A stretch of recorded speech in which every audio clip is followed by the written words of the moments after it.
so when I think about this, I was like, well, good development, King's Cross, blah, blah, but, you know, everyone says that. So I kind of step away from that. And I think for me, so I went to Malmo in Sweden last year, and I was impressed by that. And the reason I mentioned that is obviously that's a largely new neighbourhood. And there's sort of details there that I found impressive, like the fact that all the buildings were not the same. I think we have a tendency in this country to like things being the same. And the variety of architecture was very appealing, but at the same time, you know, the attention to detail in terms of how they sat on a street, so it seemed cohesive. The attention to detail on things like transport infrastructure and cycle curbs being non-existent, so it's all very pedestrian and cycle friendly, that kind of thing. So, you know, for a new neighbourhood, that worked really well.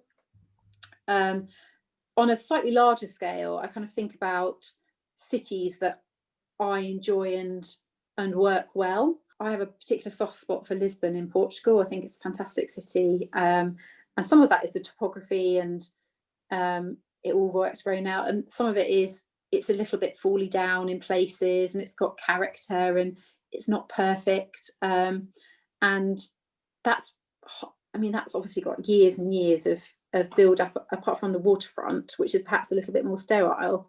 But how do you capture that character in new build? It's a challenge. It really is. There's a really vibrant, really busy market in Barking Town Centre, and you know that's one of its massive strengths. I mean, how do we capture that? So we've got a kind of Brighton Lanes, Greenwich kind of market feel, whilst also, you know, delivering something that doesn't feel too fake. It's quite hard to do, and you know, how do we do that? But I think it's that kind of I guess it's the non-tangible side of things that is what makes somewhere a good place, a good development, if you like. What about projects that you've been involved with in your career? What are you most proud of having done?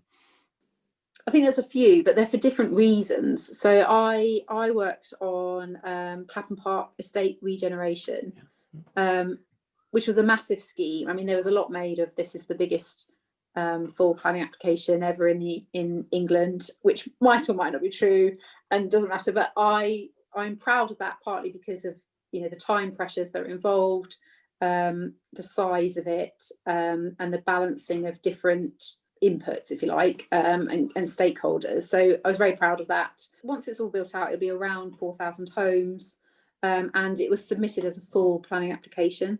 There was already a master plan of old, which made it complicated because some parts of that have been built out and others haven't.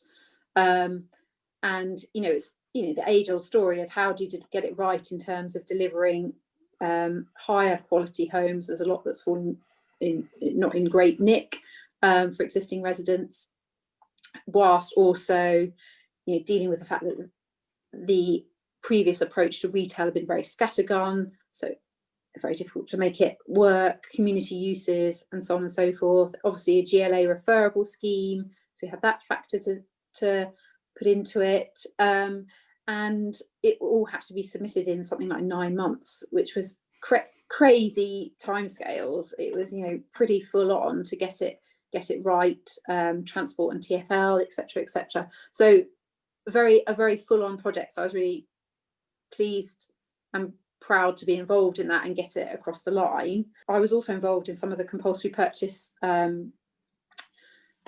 schemes associated with the 2012 Olympics, like earlier on in my career. But to me, that sort of turned on the head the kind of private bad, public good stereotype, and I found that very interesting, but also insightful in terms of the pressures. I mean, it's obvious stuff, I guess, but the pressures that it put on the clients, who typically were not property, you know, it's just they were involved just because of where their businesses happened to be, rather than something they'd invested in with a view to it being a long-term gain. And I was, you know, I found it very satisfying to get those clients the compensation that we got for them, because you could kind of see how so much hinged on what was happening.